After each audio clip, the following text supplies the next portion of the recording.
নমস্কাৰ, জয় জয়তে জয় আই অসম। আজি মই ক'ব বিচাৰিছোঁ, ক'বলৈ একো শব্দ নাই। আজি আমাৰ মাজত জুবিন দা নাই। এইটো আমি কেতিয়াও মানি ল'ব নোৱাৰোঁ যে তেওঁ আজি আমাক চিৰদিনৰ কাৰণে এৰি থৈ গৈছে, কিন্তু এইটো সত্য যে তেওঁ আজি আমাৰ মাজত নাই। তেওঁ আজি আমাৰ মাজত নাথাকিলেও সদায় আমাৰ অন্তৰত তেওঁ থাকিব। তেওঁ আমাৰ মনত সদায় থাকিব আৰু আমাৰ কাৰণে তেওঁ সদায় চিৰন্তৰ জীয়াই থাকিব।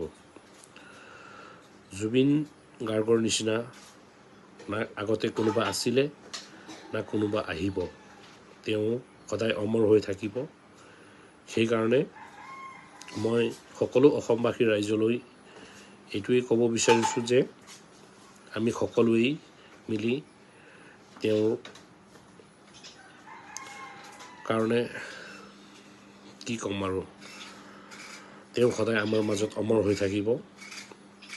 যেতিয়ালৈকে সূৰ্য চন্দ্ৰ থাকিব তেতিয়ালৈকে আমাৰ মাজত, আমাৰ অন্তৰত জুবিন দা থাকিব। এইটোৱেই কৈ মোৰ মন্তব্য থলোঁ।